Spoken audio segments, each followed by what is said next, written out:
Mungkin bisa dilanjutkan. Saya Kak, saya saja yang Ya. lanjutkan, Di. Silakan. Oke.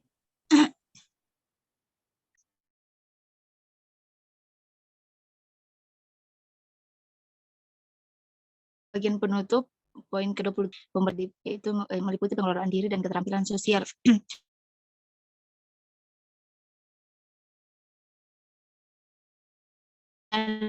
Ada 3 pertanyaan pada siswa itu. Pertama, yang paling mana yang paling pahami. Kemudian poin ke-28, peserta didik bersama guru membuat kesimpulan dari kegiatan yang telah dipelajari, yaitu meliputi pengambilan keputusan yang bertanggung jawab.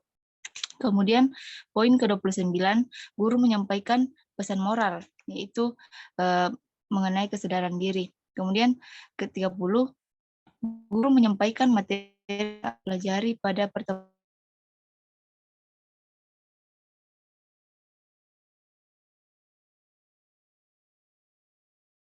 Kemudian yang ke-31, agama dan keyakinan masing-masing untuk lanjutkan guru memberi pengetahuan tentang sikap syukur, pengelolaan diri. Kemudian yang terakhir yaitu guru menutup pembelajaran dengan mengucapkan salam. Lanjut, Kakak.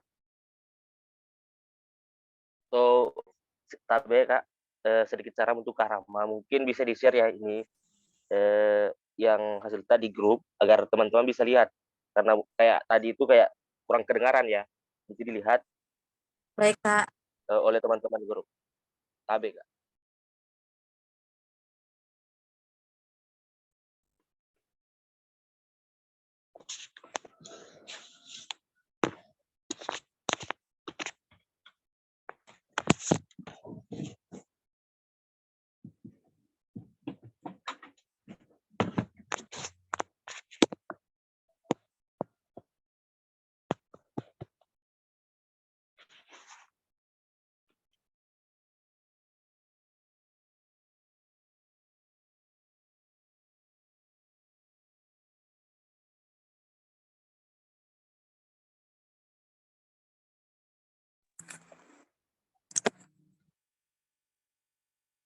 Baiklah, materinya sudah saya share di grup. Untuk lebih jelasnya bisa diperhatikan. Dan jika ada yang ingin bertanya, silakan angkat tangan.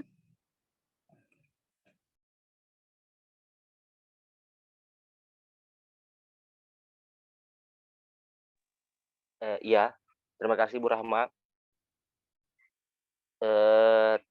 Kelompok kami telah mengirim hasil dari kelompok kami di grup, mungkin bisa dilihat di situ di dalam RPP ya biasa. Di situ kami telah memberikan tanda di mana letak kesadaran diri. Mungkin teman-teman bisa lihat, dan ketika ada yang belum dipahami atau ada yang ingin ditanyakan, silakan bertanya.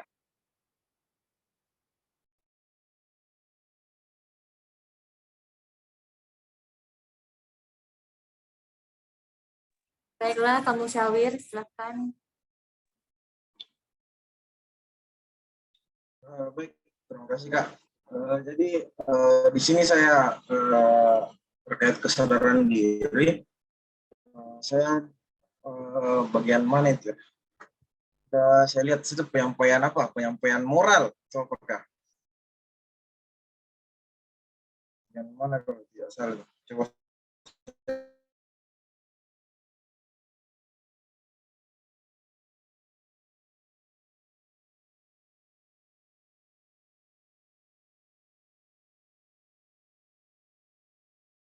Pada kegiatan penutup.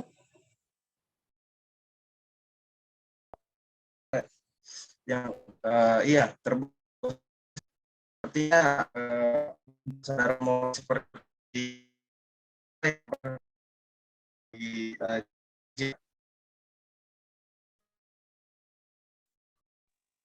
Mohon maaf Pak Busyawir, Kak, suaranya putus. putus ya. Yang di poin di kegiatan itu kesadaran diri. Sampaian moral apa yang akan disampaikan tujuan ini kesadaran diri seperti apa Pak? Mungkin jelas atau putus-putus suara saya. Eh, apakah cuma saya mendengarkan suara Pak Iya, putus-putus, Kak. Musyawir ini putus-putus atau teman-teman? Kalau bisa di on cam.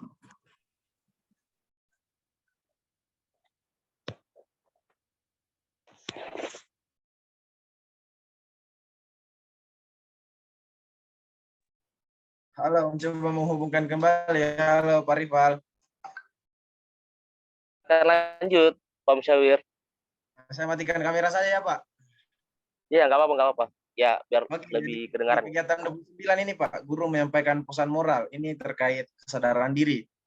Yang saya pertanyakan di sini, kegiatan penyampaian moral seperti apa ini yang akan disampaikan? Dan apa hubungannya dengan kesadaran diri? Serta tujuan dari penyampaian moral ini seperti apa Pak tujuannya?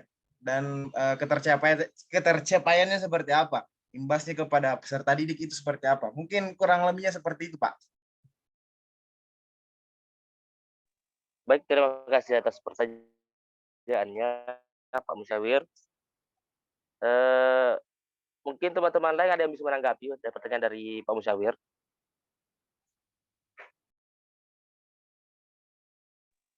Atau Kak Jusman Syar, mungkin?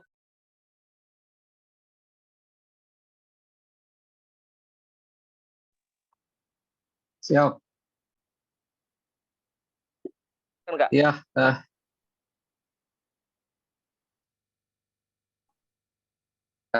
saya kurang dengar tadi pertanyaan. Mungkin pertanyaannya bisa diulang, Pak Musawir. Begini Pak, ya, jadi terkait poin 29 ya di kegiatan penutup, itu ada guru menyampaikan pesan moral. Jadi pertanyaannya itu pesan moral seperti apa yang akan disampaikan, dan juga tujuan dari penyampaiannya ini seperti apa, artinya apa yang ingin dicapai setelah penyampaian moral tersebut, dan ketercapaiannya kepada peserta didik seperti apa jika itu diberikan yang namanya pesan moral seperti itu. Mungkin kurang lebihnya seperti itu, Pak. Oke, baik. Terima kasih atas tanggapannya dari Pak Musawir, kami dari kelompok ahli. Terkait dengan apa yang ditanyakan oleh saudari Muhammad Musawir, yaitu pada poin 29, yaitu di mana guru menyampaikan pesan moral, dan pesan moral apa yang seperti yang ingin disampaikan di dalam pembelajaran, serta apa yang menjadi imbas nantinya ketika pesan moral itu disampaikan kepada peserta didik kita nantinya. Oke, untuk pesan moral itu ya seperti yang kita ketahui bahwasanya di dalam kesadaran diri itu seperti yang kemarin kami sampaikan, ada merupakan keterampilan yang cakupannya luas dan meliputi ada emosi, kemudian pikiran, kemudian nilai-nilai pribadi, serta pemahaman akan kekuatan dan kekurangan diri itu sendiri. Nah, terkait dengan apa yang ditanyakan oleh saudari Muhammad Musawir tadi, bahwasanya pesan moral apa yang disampaikan di dalam pembelajaran, mungkin sangat banyak yang bisa kita sampaikan tentang pesan-pesan moral itu sendiri. Seperti contoh bagaimana pesan moral yang mungkin dapat kita sampaikan, salah satu contohnya adalah bagaimana berperilaku baik kepada teman, bagaimana menghargai sesama teman, kemudian bagaimana menghargai guru itu sendiri. Itu adalah merupakan pesan moral yang mungkin kita bisa sampaikan. Bahkan ini di dalam pembelajaran sangat diperlukan untuk disampaikan di dalam setiap pembelajaran. Yang akan menjadi, karena biasanya sama seperti diri saya, ini merupakan pengalaman saya sendiri, di mana pada saat saya menjadi pembelajar, bukan pembelajar, orang yang belajar, yang dibelajarkan oleh guru, terkadang yang paling saya ingat itu adalah pesan-pesan moral yang disampaikan oleh guru saya. Bahkan karena saya melupakan materi-materi yang disampaikan. Akan tetapi ada banyak sekali pesan-pesan moral yang mungkin saya dapatkan baik itu dari dosen saya sendiri maupun di waktu SD saya. Sampai dengan SMP dengan SMA banyak sekali yang kita sampaikan. Dan ini imbasnya nantinya kepada peserta didik kita nantinya dengan pesan-pesan moral ini, karena kita ketahui bahwasanya yang disampaikan di dalam pesan moral itu adalah merupakan kebaikan. Sehingga apabila nantinya peserta didik kita bisa mengamalkan itu di dalam kesehariannya, maka itu adalah berimbas sangat baik untuk peserta didik kita, baik pun untuk kita sebagai gurunya. Karena terkadang sama seperti misalkan kita bertemu dengan guru kita, mungkin kita akan mengingat bahwa inilah guru saya pernah mengatakan hal-hal yang seperti ini. Saya dari guru saya inilah saya belajar tentang ini. Mungkin kita sering mendengar hal-hal yang seperti itu. Jadi itulah. ABK Jusman termute.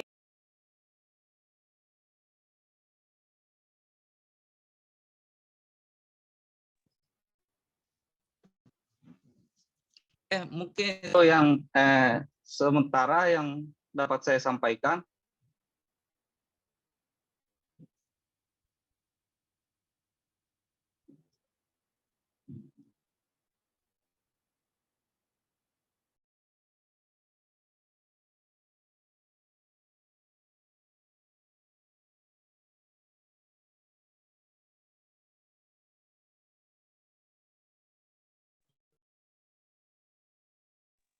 Oh ya, kembali lagi ke Pak Musyawir, bagaimana Pak Ustadz dari penjelasan dari teman kami Atau bisa juga menambahkan Pak Kak, Mansar. interupsi. Gimana ini Pak? Siapa dulu nih? Silakan. Tapi untuk kamu untuk siapa tadi? Bu ya. Dikembalikan dulu ke Pak Musyawir dulu ya dari jawaban dari Kak Jusman. Mungkin silakan Kak Musyawir. Baik Pak. Jadi terkait penyampaian pesan moral ini yang dijelaskan oleh Pak Jusman ya sangat baik ya. Tapi saya belum menemukan titik poin di sini terkait contoh pesan moral seperti apa yang ingin disampaikan. Contohnya ya. Dan juga setelah penyampaian moral itu apa yang ingin guru capai begitu untuk kesadaran terkait kesadaran diri seorang peserta didik. Jadi mungkin bisa diberikan contohnya yang konkret, misalkan oke anak-anak apa dan sebagainya, artinya penyampaian dalam kelasnya seperti apa, dalam actionnya begitu. Dan juga ketika setelah action, artinya output atau apa sih yang diinginkan guru setelah penyampaian pesan moral tersebut terkait kesadaran diri seorang siswa atau kesadaran diri seorang guru. Mungkin kurang lebihnya seperti itu Pak. Mungkin bisa ditangkap apa yang ingin saya disampaikan. Oke, terima kasih Pak Musyawir. Yang ya, persilakan kepada teman yang menambahkan. Ya, bisa menambahkan Kak Rivaldi? Iya, silakan. Ya, terima kasih atas kesempatannya. Jadi di sini guru menyampaikan pesan moral kepada peserta didik. Contohnya seperti apa sih pesan moral itu? Ya, misalnya kebiasaan berdoa sebelum memulai dan mengakhiri pembelajaran di kelas. Contohnya juga tidak membedakan antara peserta didik yang bodoh dan yang pintar. Dan contohnya lagi itu pesan moral yang bisa disampaikan kepada peserta didik itu untuk saling menghargai antar sesama teman juga bisa. Contohnya, dan apa hubungannya dengan kesadaran diri yang saya dengar tadi, pada saat kita menyampaikan pesan moral kepada peserta didik itu menandakan bahwa itu sudah menjadi bagian dari kesadaran diri kita. Mungkin itu yang bisa saya sampaikan, kurang dan lebihnya mohon dimaafkan dan saya kembalikan kepada moderator. Silakan Kak. Baik, terima kasih Pak Ilham Sijaya. Atau mungkin teman-teman yang lain ada yang ingin menambahkan terkait permasalahan contoh konkret pemberian pesan moral terhadap dan terkait tentang kesadaran.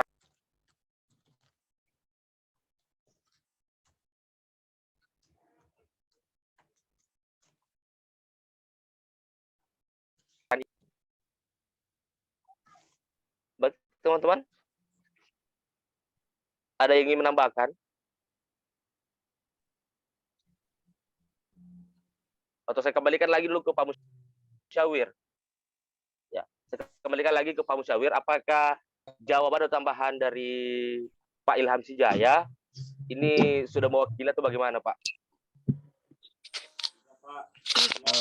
Boleh saya Kak sedikit? Baik. Bagaimana ini Pak? Haripal. Tunggu Kak. Saya kembalikan dulu ke Pak Musyawir. Nggak Nanti bagus jaringanku. Iya, Bu. Mungkin saya bisa minta contoh konkretnya ya di lapangan. Mungkin yang disampaikan oleh Pak Ilham itu mengenai saling menghargai apa dan sebagainya. Itu contoh konkretnya artinya bagaimana guru menyampaikannya di kelas. Bukan hanya dikatakan oh menghargai teman apa dan sebagainya. Kalau dari segi berdoa itu kan sudah ada dari segi pengolahan dirinya ya. Itu di luar dari kesadaran diri kalau yang saya perhatikan dari topik satu aksi nyatanya. Jadi mungkin saya butuh Boleh contoh saya Kak menambahkan? Oke, terima kasih Kak. Cek. Tes. Halo. Oke, terima kasih Pak Musyawir. Ya, selanjutnya silakan Kak yang ingin menambahkan. Saya Kak, tapi kayaknya enggak bagus Ya, jaringanku, silakan. Dik. Bagus sih. Bagus nih Kak. Bagus Kak, bagus. Iya. Bagus, Sangat Ki, jelas, bagus, Kak. Ki. Oh iya, tadi terkait dengan hal yang disampaikan oleh tambahan dari Kak Jusman tentang seperti apa contoh yang konkretnya bentuk pesan moral yang disampaikan seorang guru kepada siswanya.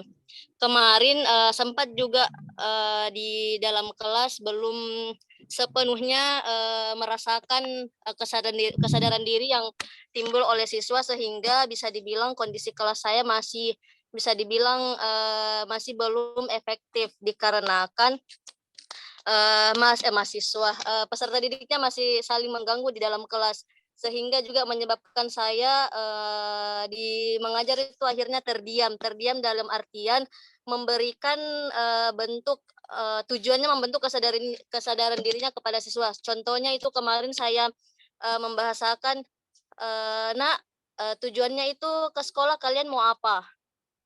Kalian merasa rugi tidak kalau semisal kalian tidak mendapatkan ilmu yang diberikan oleh guru? Yang merasa rugi saya atau kalian? Saya memberikan pertanyaan pemantik kepada peserta didik yang akhirnya mereka menjawab bilang rugi Bu. Kemudian juga ada juga yang saya sampaikan terkait juga dengan gurunya terkait dengan peserta didik saling membuli di dalam kelas. Kemarin itu saya bilang kenapa siswanya ada yang sampai menangis? Yang salah siapa? Sampai berbuat sehingga akhirnya siswa tersebut menangis di dalam kelas. Kemudian juga peserta didik lagi menjawab diganggu Bu. Kemudian dan akhirnya di situ secara perlahan dalam artian peserta didik mulai merasakan juga apa yang diperbuat itu ternyata hal yang salah. Jadi saya rasa jangan pernah bosan-bosan di akhir pembelajaran atau setelah mau menutup pembelajaran itu memberikan moral-moral yang meskipun tidak langsung peserta didiknya itu merasa sadar, tetapi dalam artian secara terus-menerus jika diberikan pesan-pesan moral, saya yakin dan percaya bahwa peserta didik tersebut nantinya akan secara sendirinya timbul kesadaran yang ada pada dirinya sendiri. Mungkin dari saya itu Kak, tambahan terkait contoh konkretnya pesan moral. Ya, saya juga sedikit. Jawaban Kak. Oke. Ya, silakan Kak Yusuf. Baik, sedikit tambahan dari saya terkait contoh konkret yang bisa kita sampaikan, mungkin adalah bagaimana kita berperilaku jujur.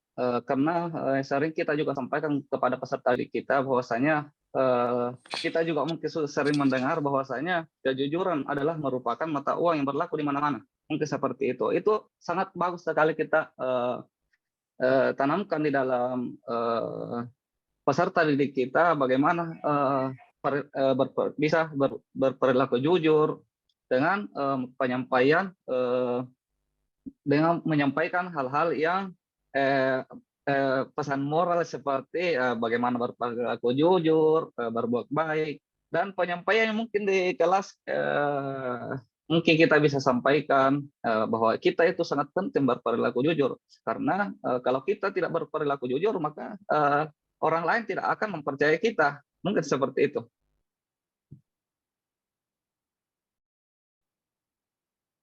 Baik, terima kasih atas tambahan jawabannya. Sekali lagi saya kembalikan kepada Pak Musyawir. Apakah contoh atau baik, terima kasih banyak Pak. Sangat jelas ya, sudah diberikan contoh, sudah dipaparkan, dan banyak sekali contoh dari Pak Rahman, Pak Jusman, dan tadi juga sudah ditambahkan juga dengan contoh-contoh yang pengalaman-pengalaman dari teman-teman yang diterapkan dalam kelasnya. Terima kasih banyak, sangat bermanfaat. Terima kasih, mungkin saya cukup sekian, saya kembalikan. Terima kasih Pak. ya, silakan Kak. Terima kasih banyak untuk pertanyaannya Pak Musyawir yang sedikit banyaknya memberikan kita ilmu ya dari pertanyaan dari Pak Musyawir.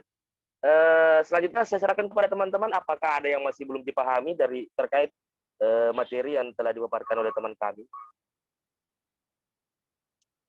Silakan Kak, ada yang mau bertanya tentang hal-hal yang terkait dari materi yang telah dipaparkan oleh teman-teman.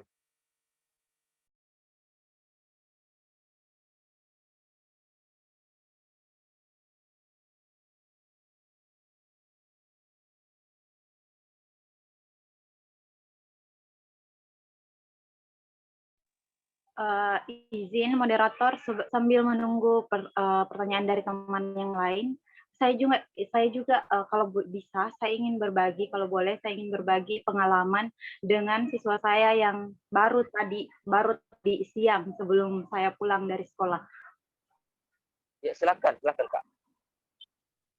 Jadi tadi sekitar sudah mau jam pulang, terus ada satu orang siswa itu hilang, padahal dia kayak begini, kayak ini tali ID kartu, terus simpan kuncinya di ujungnya. Terus tiba-tiba satu orang teriak, oh itu yang curi ini Bu, yang curi itu ini Bu. Dia ada satu siswa nunjuk siswa yang lain, yang curi itu ini Bu, yang curi itu ini Bu. Sudah, jadi saya konfirmasi ke siswa misalnya si A yang dituduh mencuri kunci tersebut. Oh, ternyata itu ada di tasnya. Setelah itu saya panggil siswanya dengan siswa yang hilang ini kuncinya. Kemudian tanya, kenapa bisa kuncinya ada sama kamu? Terus dia bilang, tadi Bu, ini kunci tercecer di bawah mejanya. Terus saya ambil maini. Tapi setelah itu saya masukkan ke tas. Sudah saya tanya, kamu tahu tidak kalau ini kuncinya temanmu? Dia bilang, saya tidak tahu Bu.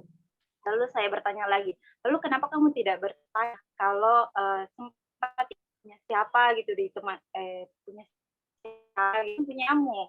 Berarti kemungkinan besar ada di kelasmu, ada ini punya teman kelasmu atau punya orang lain begitu. Nah, setelah itu dia akhirnya mengakui, maaf saya tidak tanya temanku tadi, langsung saya simpan di ini kunci karena aku bilang saya yang temukan Ki, jadi sudah saya kasih masuk di tasku. Nah dari sini saya simpulkan ternyata ini siswa tidak tahu kalau perbuatannya itu salah, kalau perbuatan yang mengambil barang yang ditemukan itu salah gitu. Jadi akhirnya saya peringati dia, saya berikan pesan moral kepada dia. masih 2 orang ini, yang satu kehilangan, yang satu menyimpan di tasnya. Saya sampaikan kalau kamu menemukan barang lagi dan itu kan punyamu, jangan disimpan begitu saja. Tanya dulu teman kelasmu apakah ada yang memiliki barang ini. Kalau tidak ada, tanya guru atau sampaikan ke guru supaya guru itu menyampaikan ke siswanya yang lain begitu. Karena ini misalkan ini kunci, kalau kunci yang hilang tuh temanmu tidak bisa pulang. Boleh kayak ini kunci sepeda temanmu tidak bisa pulang. Dan hal apapun itu, kalian dapat pulpen dan lainnya. Pokoknya kalau kalian dapat dan bukan punya kamu, tanya temanmu atau siapapun yang bisa mau tanya siapa punya ini. Akhirnya kemudian dia bilang, oh iya bu. Selanjutnya saya karena dia sudah sadar kalau dia salah, awalnya dia tidak mau minta maaf, tapi setelah dia sadar kalau dia salah, akhirnya dia meminta maaf ke yang hilang ini kuncinya, dan saya sampaikan juga ke teman kelasnya karena teman kelasnya ini mengira dia mencuri. Ya sebenarnya dia mencuri sih, tapi kan dia belum paham kalau dia mencuri begitu. Jadi saya sampaikan ke teman kelasnya agar mereka tidak mengulangi perbuatan tersebut. Saya kembali ke moderator.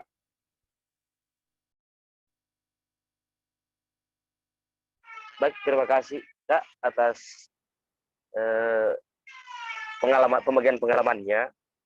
Ya, mungkin ada teman-teman lain yang ingin bertanya atau ada yang ingin ditanyakan terkait materi kesadaran diri ini dari pemaparan materi kelompok kami. Saya persilakan kepada teman-teman.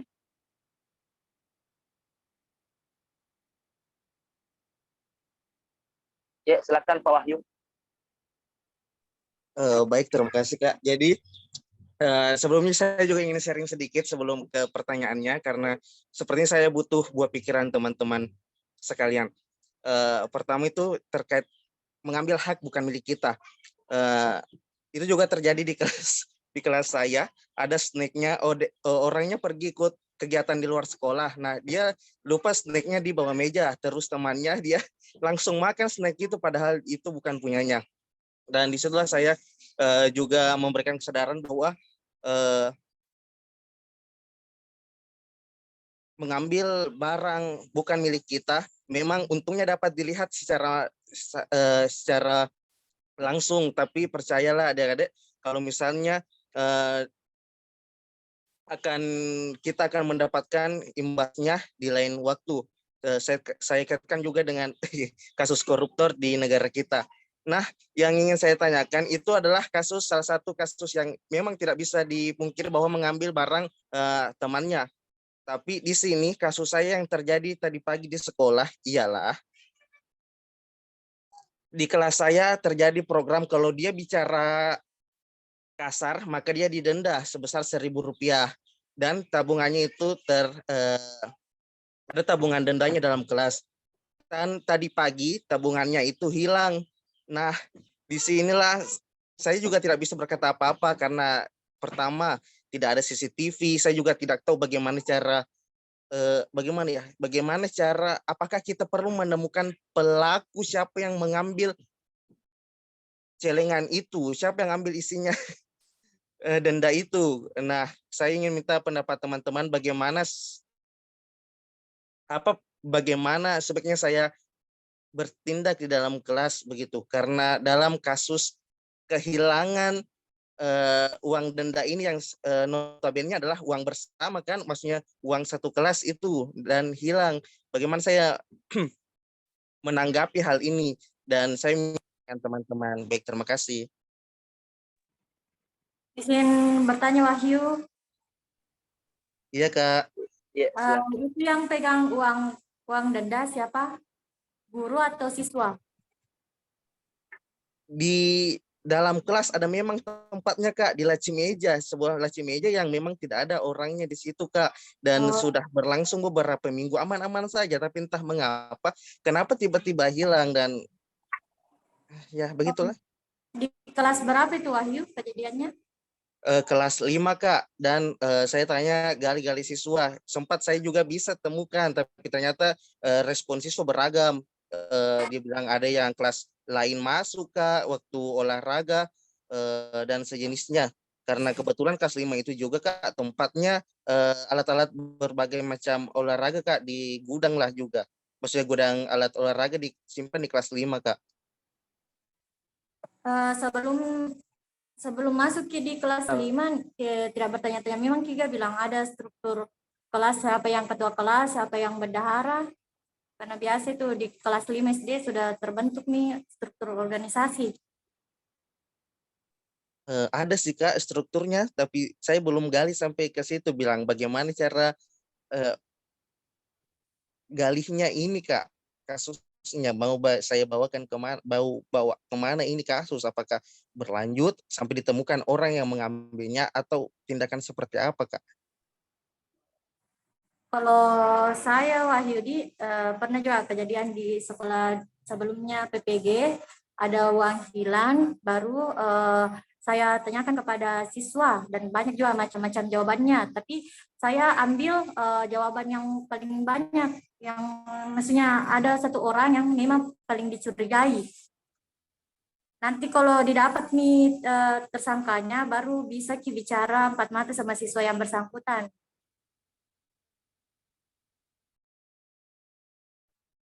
Bisa sedikit Pak Wahyu. Ya, terima kasih Kak Rahma. Ya, silakan teman-teman, saya tampung semua ini supaya bisa. Jadi yang pertama mau saya tanyakan dulu, ini program memang sudah lama. Iya Kak, dari guru sebelumnya, dan kebetulan guru kelas 5 pas saya masuk, beliau 1 minggu setelah saya masuk beliau pensiun Kak. Jadi saya saja bahkan kurang tahu ternyata ada uang denda dan Sudah jutaan, ratusan ribu. nah di situ juga saya belum gali bagaimana banyaknya ini Kak, karena kan setiap dan ternyata mereka sadar diri untuk kalau dia bicara kotor pasti dia mendendanya, tapi ini orangnya yang mengambilnya itu ya. Oke Kak, kalau dari saya pribadi ya yang pertama sih itu kita harus identifikasi, mungkin ada dari siswa memang bukan dituduh ya, tapi dalam kutip tanda sini menjadi diduga. Ketika kita sudah dapat, mungkin itu diduga, mungkin kan ada siswa memang mungkin ketua kelasnya atau apa dan sebagainya yang bisa ditanyai. Kira-kira kamu yang ambil atau kira-kira siapa? Setelah itu kamu kita berikan ruang personal gitu. Semuanya siswa ditanya. Nah, dengan ini pengalaman pribadi juga saya pribadi ya. Saya pernah tinggal asrama. Saya tanya kepada orang itu, mengaku saja, tidak ada apa-apa aja kok. Tidak apa-apa Ji. Pas mengaku itu orang langsung satu asrama gebukin itu orang. Tapi ini kan tidak bisa diterapkan di SD. Artinya ketika kita ambil hubungan personal begitu, artinya kita memberikan jaminan rasa aman kepada semua anak, artinya kita panggil semua anak dalam kelas, dan ketika kita tidak mendapatkan jawaban, mungkin tanda jalan buntunya di situ. Tapi itu fenomena yang pernah saya alami di asrama ya, ada kecurian juga begitu. Saya terapkan hubungan personal begitu, artinya kita berikan rasa jaminan aman, keselamatan dengan orang-orang yang ceritanya dia percayalah dengan kita bahwasanya kita tidak akan menyakiti dia, walaupun dia mengaku bahwasanya dia yang seperti itu. Setelah kita tahu dialah yang mencuri atau mengambil atau apakah istilahnya yang lebih halusnya. Setelah kita identifikasi dia, jangan sampaikan kepada teman-temannya bahwa dia yang mengambilnya. Kita memang berikan rasa aman dan dia, dan ketika dia ketahuan lagi, mungkin bisa diberikan hukuman dari guru sendiri itu dan tidak dipertontonkan ke teman-temannya. Mungkin tindakan seperti itu bisa diterapkan atau bisa dilakukan untuk identifikasi berdasarkan pengalaman dan apa yang pernah saya alami. Mungkin kurang lebihnya seperti itu pengalaman-pengalaman saya. Terima kasih Pak Wahyu. Baik, terima kasih Kak Rahma, Kak Awi.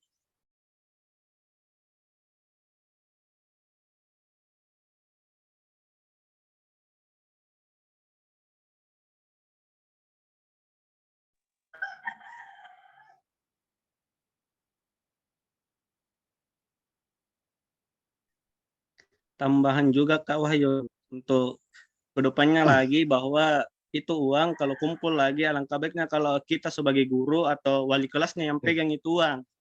Jangan simpan di laci atau di kelas supaya tidak terulang lagi masalah ini, masalah itu. Terima kasih. Ya, saya juga sedikit tambahan. Oke, baik. Mungkin ini merupakan terkait dengan kesadaran diri ini, perlunya kesadaran diri ini merupakan PR bagi kita semua, merupakan tugas kita nantinya sebagai calon guru profesional nantinya, di mana bagaimana kita menanamkan, bagaimana peserta didik kita bisa sadar akan dirinya itu sendiri, maupun bagaimana menyadari bagaimana hubungannya kepada teman-temannya maupun orang lain seperti gurunya dan lain sebagainya, walaupun kepada masyarakat juga. Nah, terkait dengan yang kasus yang disampaikan oleh Saudari Wahyu Ahmadi ini, saya sangat setuju dengan apa yang disarankan oleh kedua teman kita tadi, Muhammad Ilham, kemudian dari Muhammad Musawir juga, yang menyampaikan bahwasanya itu tanpa mempermalukan peserta didik itu, maksudnya dengan secara baik-baik kita menghadapi peserta didik kita tersebut.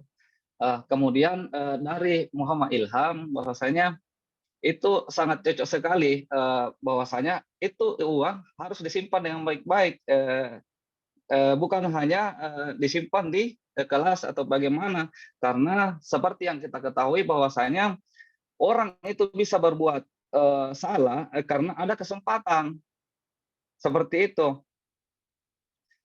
Karena kita ketahui bahwasanya di dalam diri manusia itu ada dua, berbuat baik atau berbuat salah. Jadi alangkah baiknya ini juga bisa kaitkan bahwa kita sebagai guru harus sadar diri bahwa kalau saya seperti ini, maka akan timbul hal-hal yang seperti ini. Mungkin seperti itu dari saya, Saudara Wahyu. Terima kasih. Assalamualaikum warahmatullahi wabarakatuh. Mungkin kurang sependapat dengan Pak Jusman ya. Mungkin sedikit Kak saya potong di sini.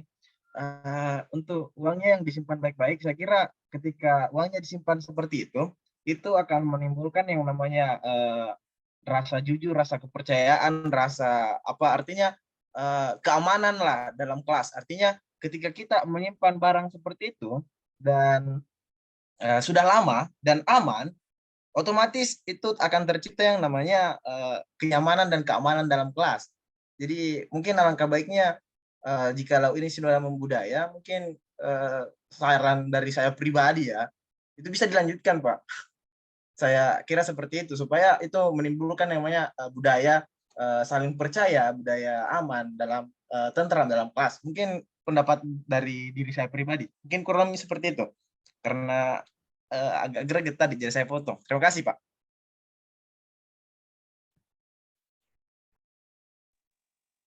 Oke, lanjut Kak. Mungkin ke Wahyu Ahmadi. Iya, jadi memang Kak, saya tidak mencari jawaban yang pasti, tapi saya ingin menampung semua pendapat teman-teman kakak-kakak yang entahlah jalan mana yang terbaik nanti. Karena betul juga pendapat Kak Ilham, pendapat Kak Jusman, memang bahwa sebaiknya untuk mengamankan uang itu lebih baik wali kelasnya yang pegang. Tapi jujur saya juga lebih pendapat dengan Kak Awis tentang jika uang dendanya itu, maksudnya tempat dendanya itu disimpan dalam kelas, itu yang menjadi tanggung jawab bersama, dan tingkat apa ya, tingkat kejujuran, tingkat kesadaran diri siswa itulah yang akan semakin diuji sepertinya ya. Dan untuk saran-saran yang lain yang terkait fine untuk menemukan siapa yang mengambil isi dari itu, perlu saya tindak lanjuti lebih lagi, karena jika tidak ditindaklanjuti nanti siswanya lagi berpikiran bahwa ternyata kalau diambil begini tidak ada efek begitu saya melakukan hal tersebut. Baik, terima kasih kakak-kakak, terima kasih. Mau dibikin kantik kejujuran itu. Makanya itu kantik kejujuran banyak yang maju sekarang. Oke, mungkin ada tambahan dari Pak Muhammad Irfan. Baiklah Kak, Ya Pak terima Irfan, mungkin ada kasih. Kedengaran suaraku Kak? tambahan. Halo, tabe Kak. Silakan. Oke. Begini, bukan saya yang menambahkan, tapi berhubung ini kasusnya ini hampir sama kasus yang saya temukan di sekolah, tapi ini bukan merupakan kayak tidak kejujuran dia kayak mengambil atau apa, tapi ini memang kayak kelainannya ini anak yang suka mengambil barang-barangnya temannya.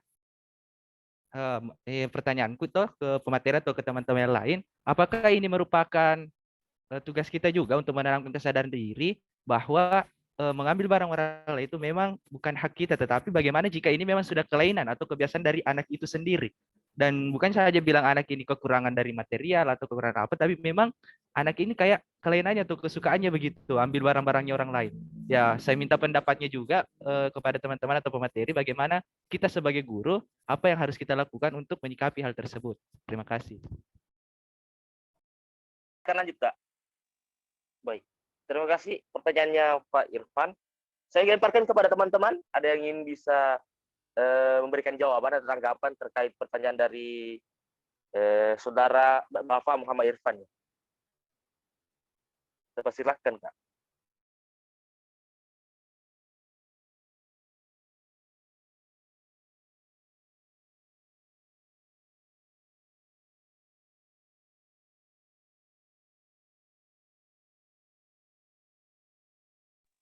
Tes. Ya, silakan, Kak. Tidak. Bagus sih suaraku, Kak. Karena hujan. Ya, putus. kedengaran. Ya. Mungkin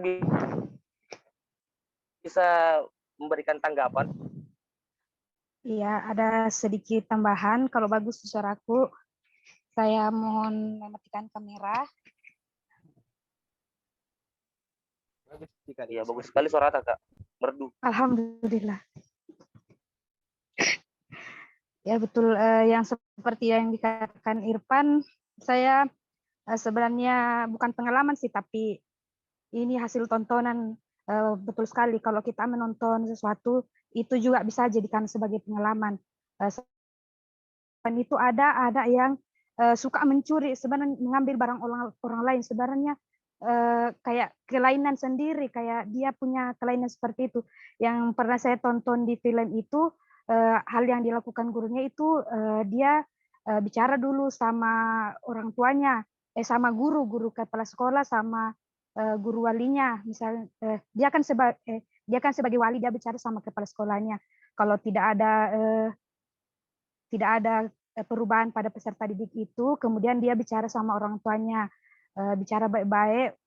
Kalau misalnya tidak ada perubahan lagi siswa itu, biasanya orang tuanya disarankan bawa ke psikologi atau kesehatan.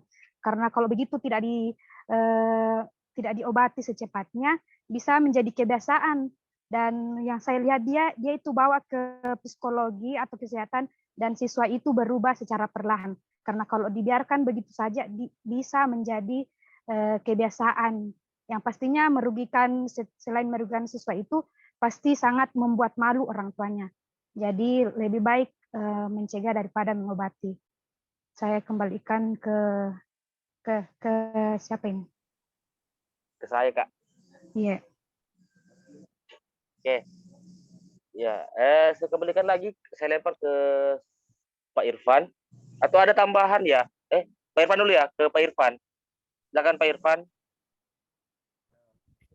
Jadi saya tangkap dari penjelasannya Kak Lilis itu, caranya itu memang harus dibawa ke psikologi dulu. Jadi maksudku saya, adakah dulu caranya kita tuh untuk penanganan pertama sebagai guru dulu, sebagai wali kelasnya dulu, untuk menangani hal tersebut dulu. Baru kalau memang tidak bisa langsung dulu dibawa ke psikologi. Tapi kita dulu sebagai guru, aku bilang cara tak menangani hal tersebut. Itu saya maksud dulu. Kalau memang kayak dibawa dulu ke psikolog gitu untuk dianalisis atau diagnosa apakah kelainannya, ya memang termasuk jika termasuk solusi memang. Tapi ini berantak dulu sebagai guru sebelum ke sana. Gitu. Terima kasih. Oke, baik Kak. Ya baik Kak, terima kasih. Kak Nur Fadila silakan. Kalau saya itu sebenarnya. Kak Nur Fadila. Oke, terima kasih atas kesempatannya. Di sini saya juga share pengalaman karena di sekolah dulu saya itu terdapat anak yang kelainan. Mungkin hampir sama. Dia mengganggu teman, mengambil barangnya dan tidak mengembalikan pada tempatnya. Dan apalagi ini di kelas rendah. Anak kelas rendah itu lumayan sensitif ketika barangnya tidak kembali. Seperti itu. Yang saya lakukan itu, yang pertama itu ke orang tuanya. Ke orang tua anak tersebut untuk mengetahui bagaimana perilakunya di rumah. Apakah memang perilakunya begini atau hanya di sekolah. Dan ketika sudah mendapatkan jawaban, bahwa perilakunya di rumah juga hampir sama, suka masuk ke rumah teman, memang dia sudah punya kelainan, masuk ke rumah orang dan mengacak-acak barangnya. Di sekolah, di sini kita lebih ke membiasakan. Di sini sebenarnya bukan bilang kita mengistimewakan anak itu, kita berikan perlakuan khusus ke anak itu. Bahwa anak itu ternyata perlakuan khusus, apalagi ketika misalnya dia sudah mengambil barangnya. Kita sebisa mungkin ke samping anak itu memintanya untuk mengembalikan barang tersebut. Dan hal itu harus langsung dikembalikan supaya nanti terbentuk kebiasaan ketika sudah mengambil langsung mengembalikan. Dan yang kedua itu ke samping anak tersebut atau mengajaknya ke meja guru, kita berbicara empat mata, bilang memberikannya pesan-pesan moral, bilang jangan Ki ambil airnya teman tak begini supaya dia mengurangi perilaku negatifnya tersebut. Seperti itu kalau dari saya. Baik, terima kasih Kak. Bagaimana Pak Irfan? Mungkin ada tadi feedbacknya kembali dari Kak Lilis karena sempat tadi ingin menambahkan kayaknya. Iya. Ya silakan Kak Lilis. Mungkin ada yang mau ditambahkan? Iya Kak, sepertinya sesuai yang sudah ditambahkan Kak Nur Fadila, seperti yang dikatakan Nur Fadila. Jadi saya kembalikan ke Arif Aldi.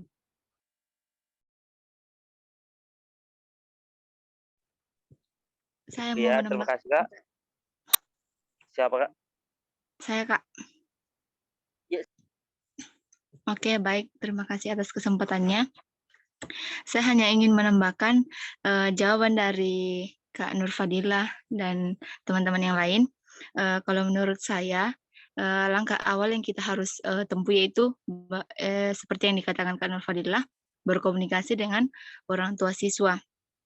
Kita tanyakan jangan sampai orang tuanya tidak mengetahui akan kebiasaan anaknya tersebut. Kemudian setelah itu kita bisa di samping itu kita juga bisa menanyakan, bertanya kepada temannya, sempat temannya mengetahui kebiasaan-kebiasaan tersebut. Kemudian kita juga bisa meminta yang biasanya di sekolah ada guru BK, kita bisa meminta bantuan untuk bisa berkonsultasi, memberikan semacam treatment kepada peserta didik akan penyebab atau dampak dari perilaku tersebut, begitu yang sering mengambil barang yang bukan haknya. Ya, kalau dari saya seperti itu.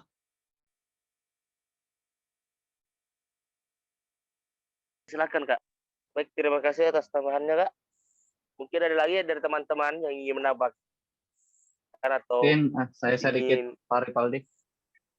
Iya Ya, silakan, Kak. Oke, baik. Terima kasih atas kesempatan yang diberikan kepada saya. Mungkin sedikit tambahan dari saya terkait dengan kasus yang telah disampaikan oleh Pak Muhammad Irfan tadi, bahwasanya mungkin kalau saya kita kembali kepada bagaimana itu kita sebagai tugas kita sebagai guru, bagaimana kita menjaga, mengarahkan, membimbing agar siswa tumbuh dan berkembang sesuai dengan potensi, minat dan bakatnya.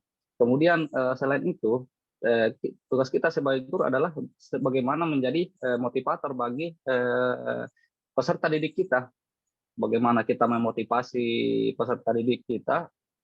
Dan saya pernah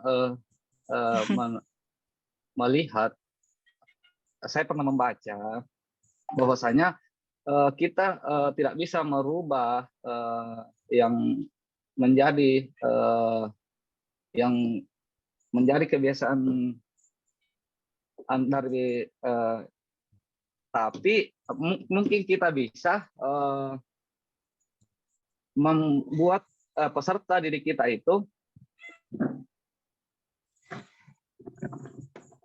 membentuk peserta didik kita bisa berperilaku jujur, kemudian bisa menyadari dirinya bahwa hal yang dia lakukan itu tidak baik, sehingga bisa merugikan temannya dan bisa juga merugikan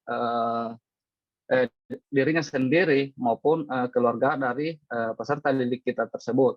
Kemudian saya juga sangat setuju dengan apa yang disampaikan oleh teman kita, bahwasanya di sekolah itu ada yang namanya guru konseling. Mungkin itu bisa dijadikan sebagai yang bisa mendisiplinkan peserta didik kita, sehingga hal-hal yang terjadi pada peserta didik kita itu bisa diminimalisir. Mungkin itu dari saya, Pak Ripaldi.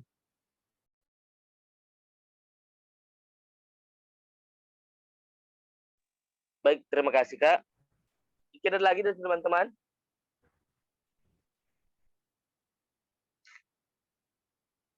Yang ingin ditanyakan, atau ada yang ingin bertanya lain, atau ada yang ingin men-share pengalamannya di sekolah tentang kesadaran diri. Silakan ke teman-teman. Ada?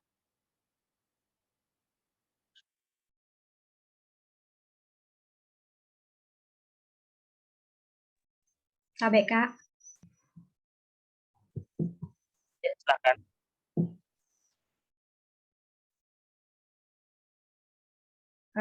Baik, di sini saya hanya ingin menambahkan terkait bagaimana meningkatkan self-awareness kepada peserta didik kita sebagai calon guru profesional. Di sini saya melihat beberapa jurnal dan metode ini telah diterapkan di berbagai negara, dan bahkan peneliti di negara kita sendiri telah menerapkan metode ini, yaitu pembiasaan 7 habits atau 7 kebiasaan yang ditanamkan kepada siswa-siswi kita untuk meningkatkan self-awareness atau kesadaran dirinya. Di sini saya menyimpulkan bahwa yang pertama itu mendidik siswa menjadi proaktif, memiliki tujuan dalam semua yang dikerjakannya. Yang ketiga, mendahulukan yang utama. Yang keempat, berpikir positif sehingga memiliki tujuan dan keberanian.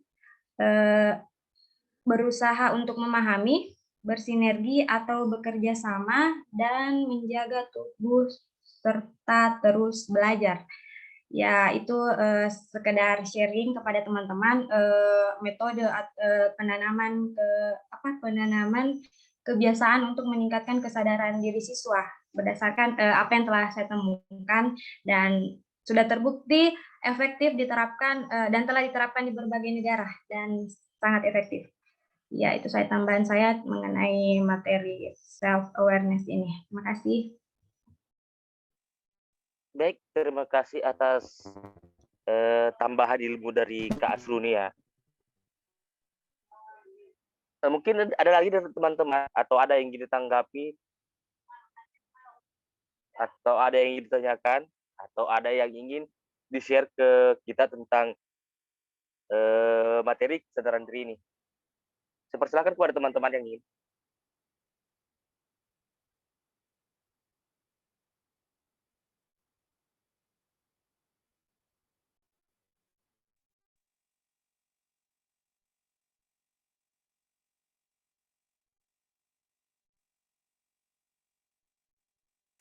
Silakan teman-teman, apakah masih ada?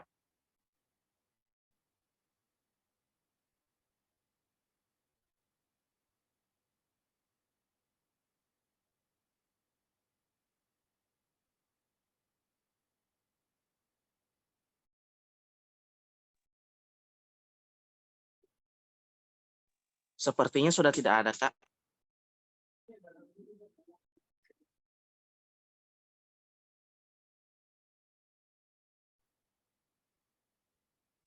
Baik, terima kasih. Atau mungkin dari teman-teman dari kelompok kami, pemateri ada yang ingin disampaikan?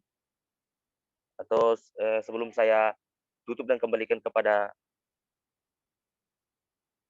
Ada ya teman-teman?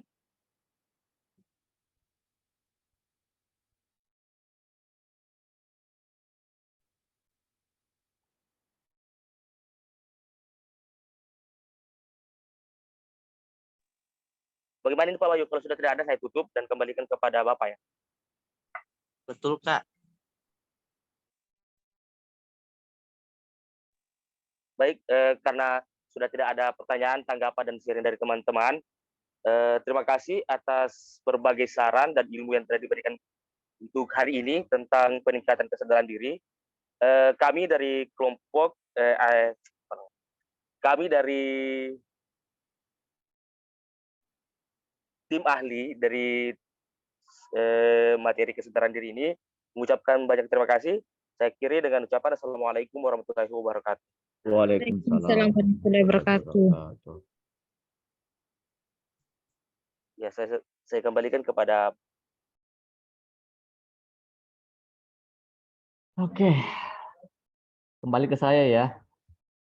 Saya tadi berpikir kayaknya tidak kembali ini ke saya.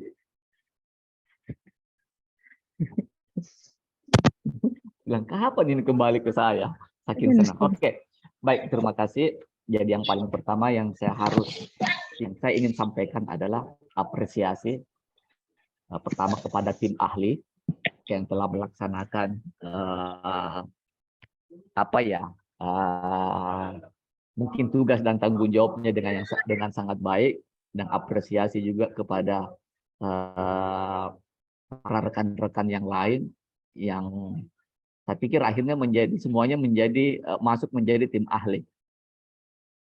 Ya, semua akhirnya masuk tim ahli. Saya ingin menyampaikan bahwa saya sangat terharu dengan kalian. Ya, terharu saya merasa akhirnya saya kayaknya merasakan bahwa memang kalian ini betul-betul berproses menjadi guru yang profesional. Itu yang saya harus sampaikan. Oke, saya sangat terharu dengan itu dan sangat bangga terhadap betul iya. Saya saya biasanya banyak kata-kata sampai sekarang mau kehilangan kata-kata untuk bisa mengekspresikan bagaimana kebanggaan saya terhadap apa yang telah kalian capai sampai saat ini dengan melihat proses yang terjadi. Saya katakan itu adalah sesuatu yang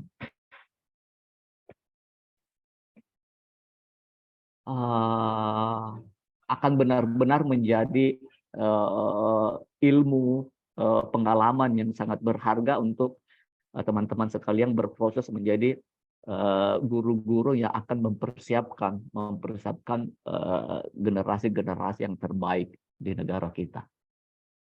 Oke, selamat untuk itu. Ya, selamat untuk itu. Nah, yang saya sampaikan juga sebenarnya ini sudah termasuk pembelajaran sosial emosional.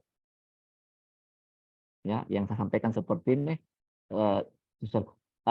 kalau teman-teman bisa berefleksi, seberapa sering teman-teman mengungkapkan perasaannya kepada siswanya.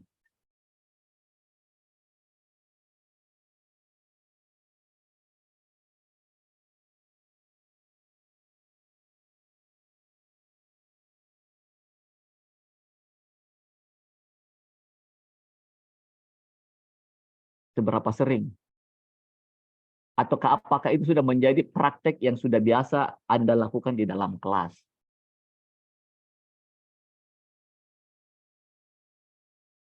Ya, Bapak. itu sudah menjadi bagian praktek di dalam kelas? Iya, Pak. Iya. Iya, Kak. Iya, Pak. Iya, oke. Kalau sudah menjadi bagian praktek, oke. Terima kasih. Karena pembelajaran sosial emosional itu yang seperti yang saya katakan yang lalu bahwa dia memang bisa dikaitkan dengan materi, tetapi kalau dia itu akan lebih banyak dengan pemodelan, dengan panutan. Dan teman-teman sangat paham, siapa panutan paling pertama di dalam kelas? Guru. Ya. Gurunya, Pak. Gurunya. Ya. Ya. Dan ketika berbicara tentang pembelajaran sosial emosional, maka 3P. 3P itu tahu 3P? Hah? Tahu 3P? Apakah profil pelajar Pancasila, Pak? Bukan? Panutan kapan? Oke. Jadi pembelajaran sosial emosional 3 ranah karena ini. Oke. Jadi pertama adalah emotion, perasaan, ya. P pertama, bagaimana pikiran, itu P yang kedua, dan yang ketiga adalah pengalaman. Ya. Jadi yang kalau saya, jadi sehingga yang tadi saya katakan bahwa sering-seringlah mengungkapkan perasaan Anda, oke, kepada di depan kelas kepada siswanya, bagaimana perasaan Anda, utamanya untuk penguatan-penguatan. Ya, utamanya untuk penguatan-penguatan, karena di self awareness itu kita mesti mengaku, yang paling pertama adalah kita mesti mengaku bagaimana perasaan kita terhadap apa yang terjadi. Ya, itulah emosional. Jadi pembelajaran memang bukan hanya selalu tentang kognitif. Saya barangkali kalau kita berinteraksi di semester pertama, oke, saya orang yang bukan menentang tentang kognitif, tapi saya mengatakan bahwa pendidikan pengajaran bukan hanya tentang kognitif. Dan lebih banyak yang menjadi fondasi sehingga anak itu mau belajar, oke, ingin belajar, terlibat dalam pembelajaran kita itu ketika dia terkoneksi secara emosi. Tadi ada teman yang mengatakan bahwa saya itu biasanya lebih mengingat apa pesan moralnya. Siapa bilang tadi itu?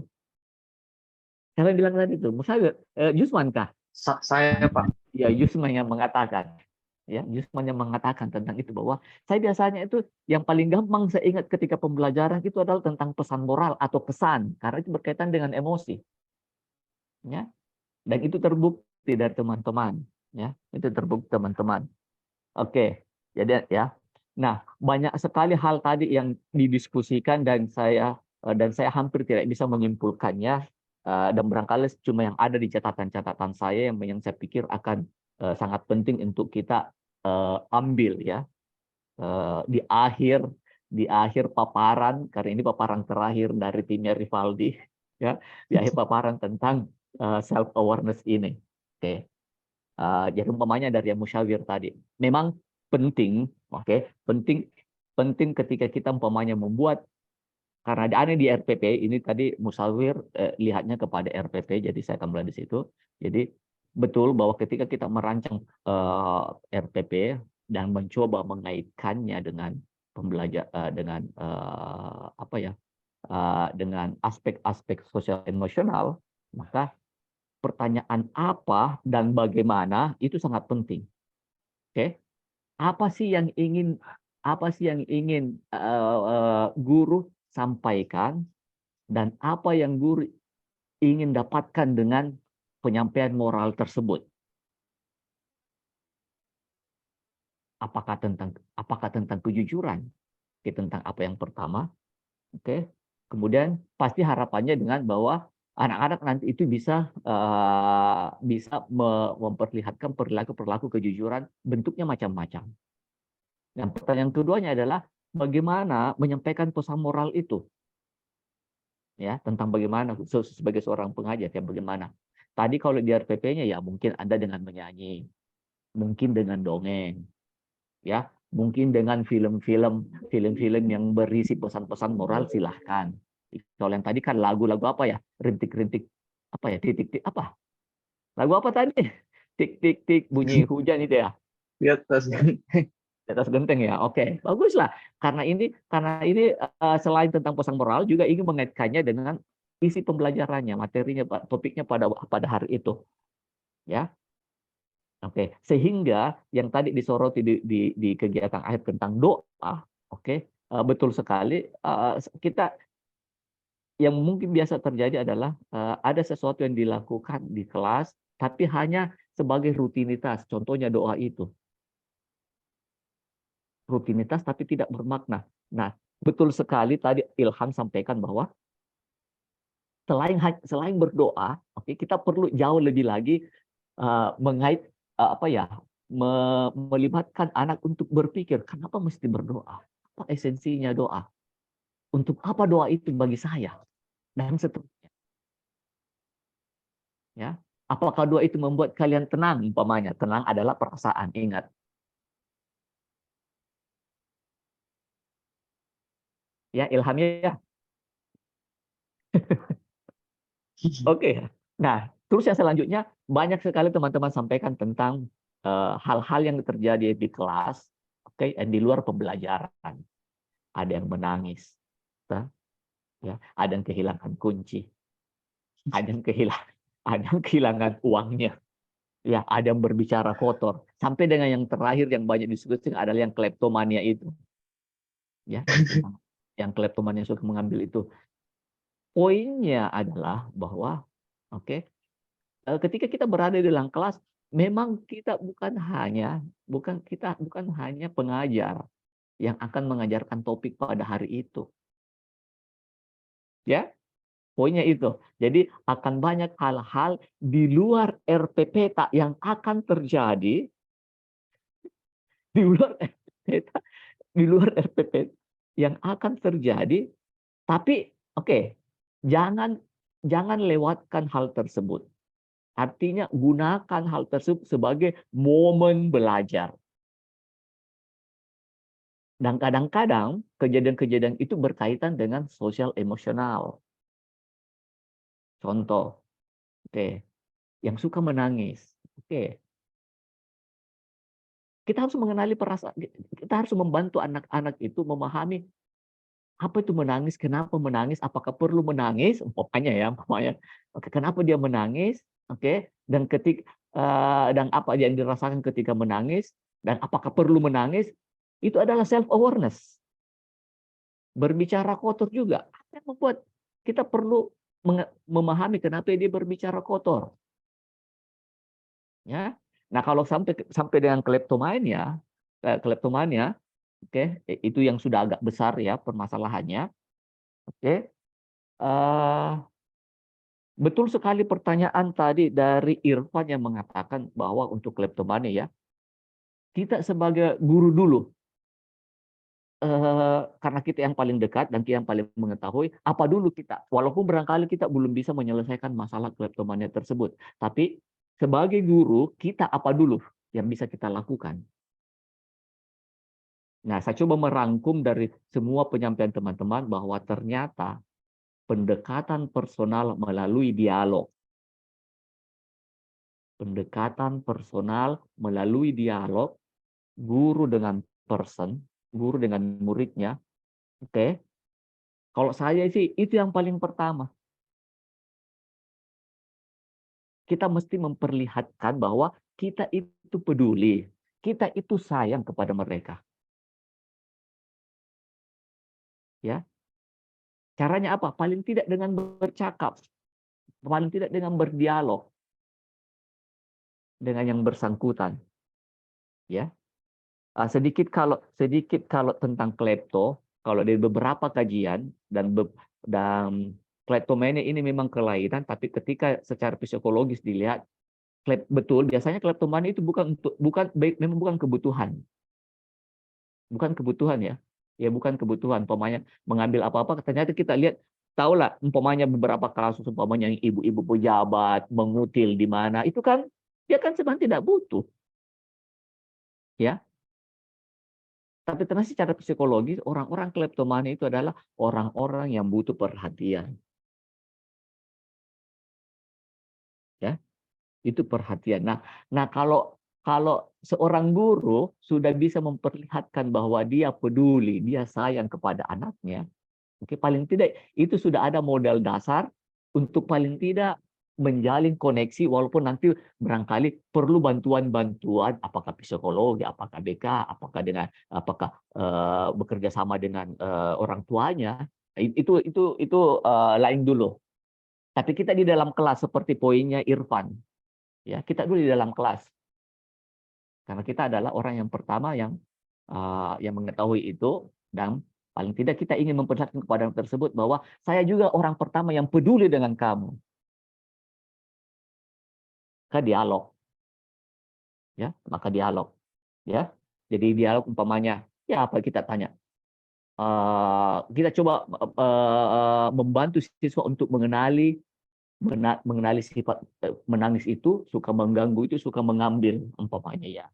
Oke, apakah kita bertanya, apakah coba bercakap dengan apakah atau mencari tahu apakah dia sadar dengan perilaku tersebut. Kita memahami dulu, jangan menjudge, betul saya jangan menjudge. Kita coba memahami dulu. Oke.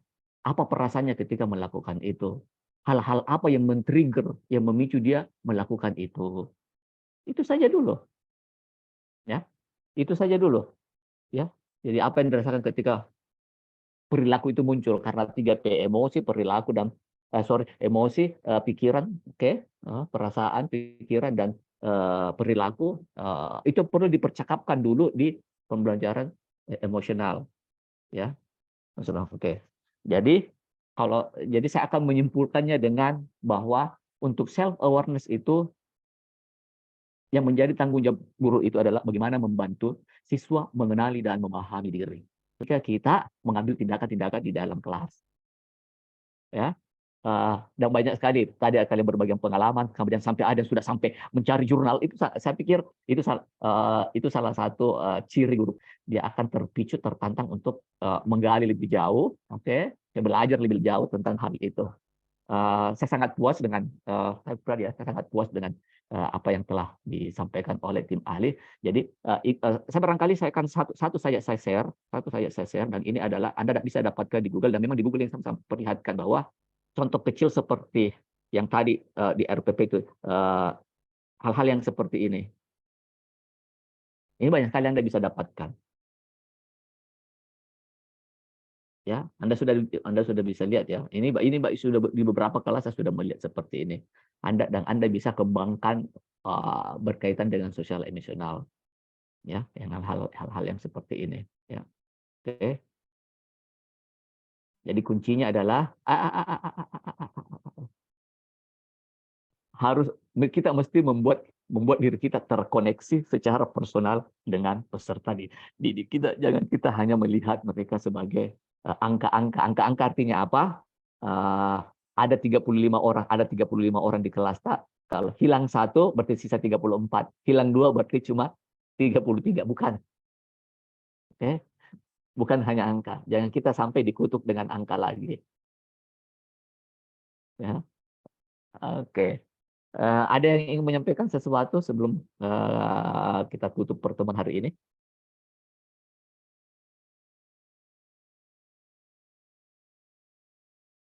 Pemandangannya Ilmayantis adem sekali, bunga-bunga banyak di belakang rumahnya atau di depan rumahnya.